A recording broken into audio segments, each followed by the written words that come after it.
When did this, at this point in these keys, was there a moment in your life and your career as a creator and as an entrepreneur that you were started to sort of see, oh, these things seem to be working for me? Was there a specific moment for you in your, were you working on a film?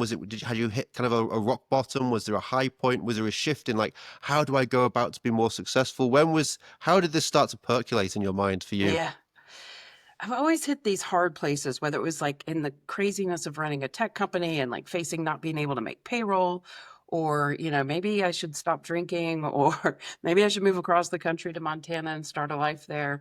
And it always came from that, like, something's not working. I'm willing to do something about it. I'm going to have some courage and take some action. It's going to feel hopeful.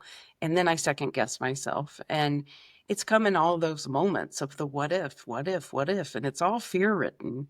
And I would say that actually any creative action I've taken, whether it's been seen or unseen, because I date a lot of ideas, I don't necessarily like marry all of them and do everything my brain comes up with. But in all of the projects and all of the moves, and whether it was like a creative project or a personal spiritual transformation moment, this, when I thought through those through and I like got a whiteboard and, and I'm sticky noting all the things I know about transformation and how we move from I'm at point A and I need to get to point Z, these common themes kept coming through. Interesting.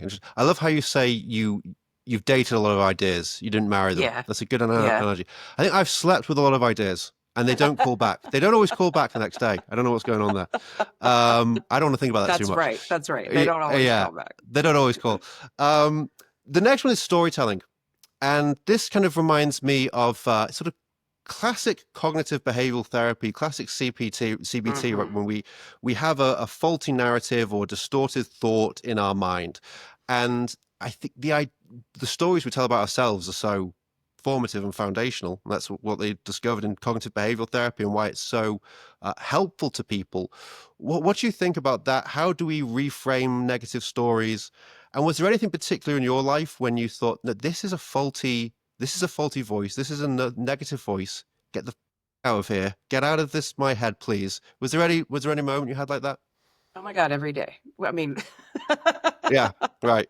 because whenever I'm disturbed, there's something wrong with me. Like there's some story I'm telling myself. There's some misperception I have about a situation.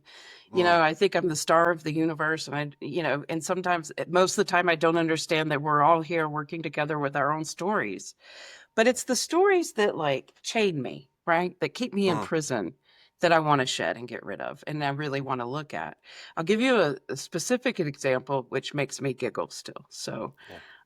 I had this narrative, the story about my life, that I always, when I graduated from high school, I wanted to go to Tisch at NYU and be an actress.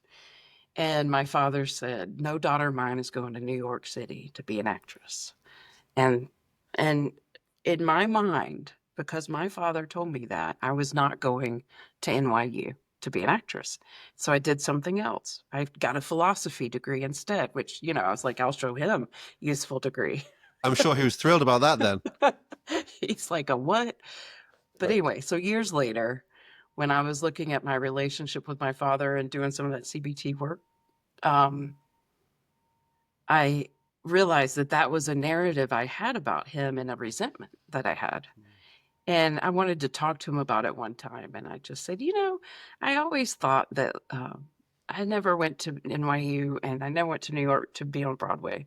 And I blamed you for it. And he said, "Yeah, when did you ever listen to me?" Wow, interesting. I was like, "Oh, you're right." But Yeah. that was a story that I kept to chain me and my father together in this prison. Mm, And until I let go and turned the key and let him go free, then I mm, couldn't let myself go free.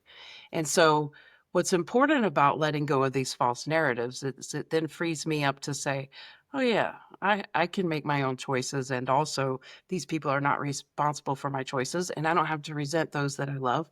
And I can forgive him. And then I can forgive myself for telling myself that story all these years yeah. because it fueled me somehow, or I wouldn't have hung on to that story. Then I can let it go out and leave me. And then I just feel a little bit more freedom and a little bit more creativity. I always feel more creative when I feel more free. Amazing. Yeah. Did that impact your relationship with your father when you had that moment when he said, "When did you ever listen to me?" and you were able to kind of let it go? Did that kind of did it help your relationship with him in any way, or was that a Totally. transformative? Yeah. Yeah, totally. Yeah. And I mean, I don't even know if he would know. I don't even know if he remembers us having that conversation, but it Right. just set me free. It Yeah. took him off my hook that I had him on. Like it was like I was fishing and I had this albatross on my into my reel for years and years and years. And then all of a sudden I was no longer carrying this albatross. So then I'm able to more freely be his daughter and just love him as he is.